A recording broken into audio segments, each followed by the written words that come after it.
for Mayor Joy Belmonte. Isang pagbati sa aking mga kasamahan.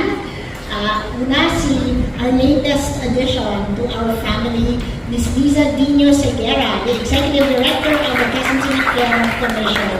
And of course, I'd like to acknowledge also Ice, who is here with us as well. Kilalang-kilala na po ninyo si Prof. Ed Lejano, ang Festival Director natin. Ang presidente ko ng QCinema Film Foundation, si Ms. Manette Dairit.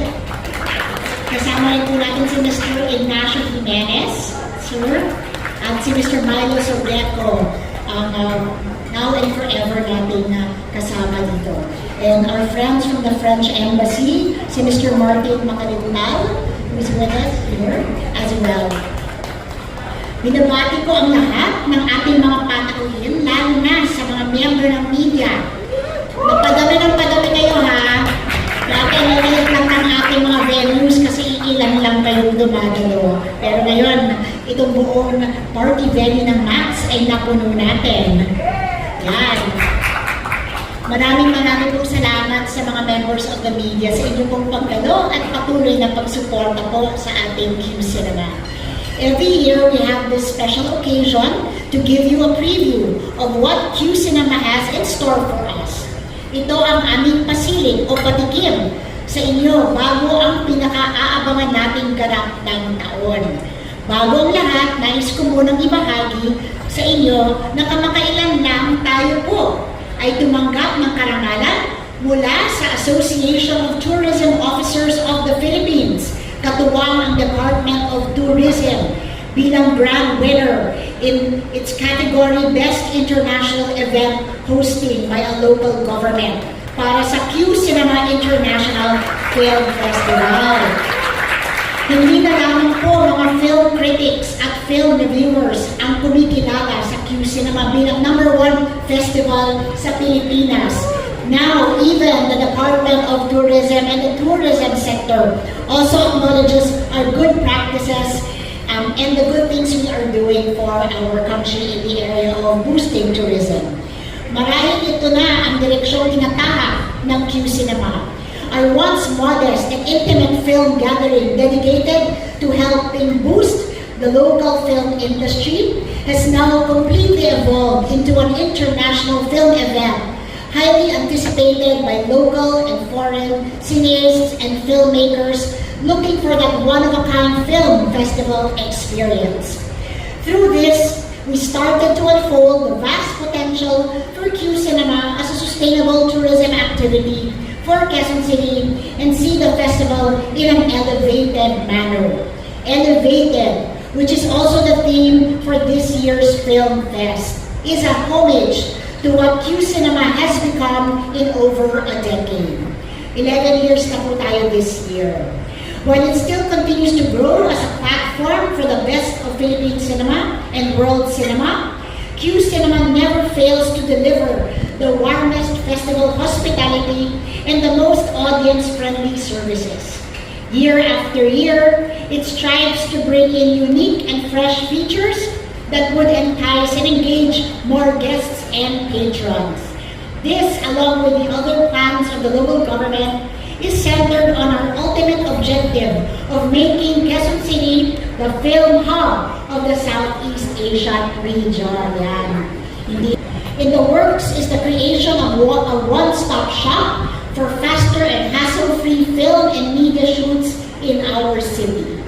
Through this initiative, we hope to standardize fees and ensure these are included in the city's revenue stream.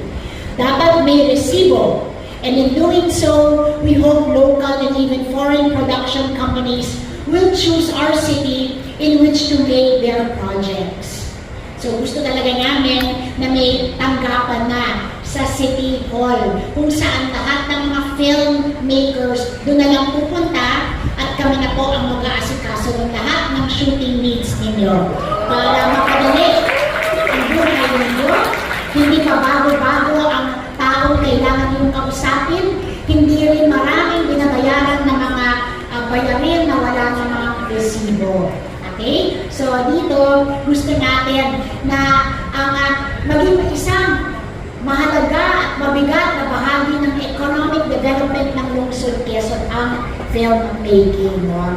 So that is why we are also preparing these components or all the components necessary for us to apply for the prestigious UNESCO Creative City for Film in 2025.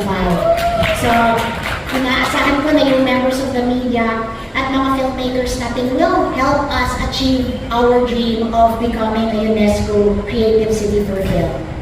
That's it for the updates from the city government's end. I know all of you are more thrilled to hear this year's festival offerings, so I again would like to thank Ed Lejano, Manatay Rit, and of course, Liza, Dino, Seguerra. So to tell you more about the QCinema Project Market, QCinema Project Market is the official industry initiative of the QCinema International Film Festival that provides a valuable platform for filmmakers and producers to connect, secure funding, expand their networks, gain exposure, develop their skills, and contribute to the growth of the international film industry. So ang goal po natin ay papuntahin dito ang iba't ibang international stakeholders natin at makita nila ang gaganda ng mga pelikulang meron tayo, mga feature film projects na meron tayo para bigyan nila ng suporta, bigyan ng investment dahil yun po talaga yung kulang sa ating bansa. There's really a lack of funding, local funding from our local film industry. So how do we find and secure and make better films? The best way is to engage our global community, engage our international stakeholders to see the value of the talents that we have here, the projects that we have here, and the stories that we have that we can share and tell. And saan pa nila hahanapin yun? Of course, in Quezon City. And Quezon City aims to be that global hub that will bring together all of these international stakeholders and see our Quezon City as their creative space for meeting and filmmaking. So very, very excited, and thank you so much, Mayor, and the rest of QCinema, Sir Ed, Ms. Manette, sa supporting ninyo dito sa ating QCinema Project Market. Are we going to reveal the projects that are here? Hindi pa. So the first section I will introduce is one of the favorites here in QCinema, the New Horizons section. This exhibition section, first introduced in 2019, features new directors and their acclaimed new works. This year, we have 5 acclaimed directorial debuts, so let us watch this.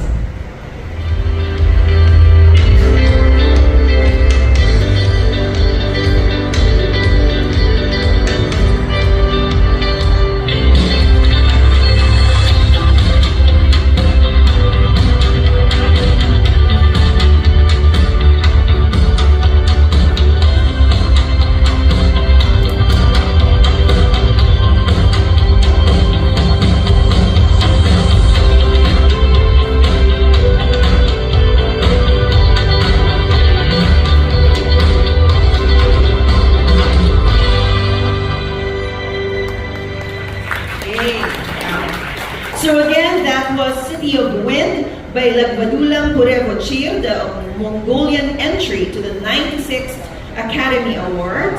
We also have Foremost by Night by Victor Iriarte, Scrapper by Charlotte Reagan, Grand Jury Prize for the World Cinema Dramatic Competition of the 2023 Sundance Film Festival. We have Through the Night by Delphine Girard, and Women from Rhode Island by Jeremias Nangoen. Next is QC Docs. Sections, the official documentary program of the QCinema International Film Festival. In this section, we have put together a lineup of 3 very different documentaries, each one taking its own approach to documenting some facet of our reality. Let us watch this.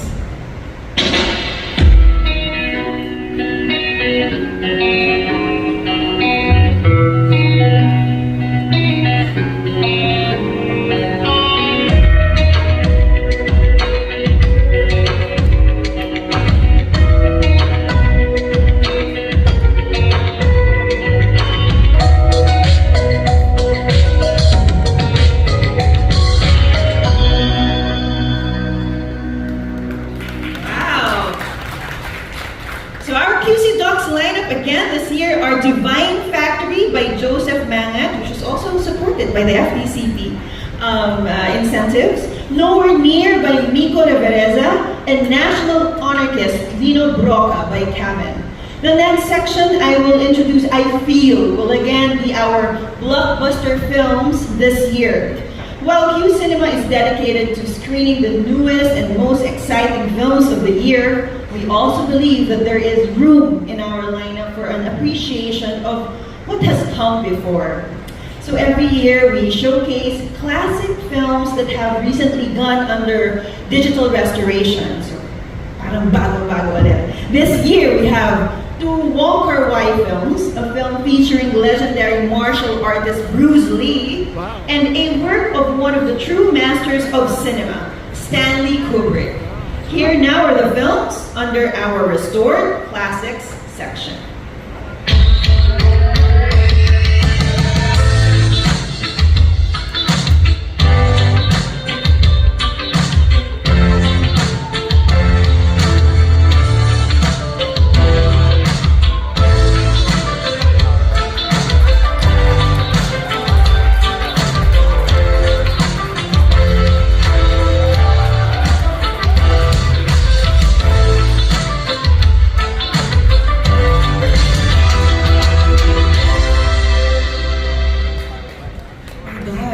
Galing talaga ni Sir Ed. My favorite films are here. Again, on the Restored Classics, we have Chungking Express and Fallen Angels by Wong Kar-wai, Enter the Dragon by Robert Klaus, and A Clockwork Orange by Stanley Kubrick. Thank you very much, everyone. I hope you are all excited as I am. Maraming salamat.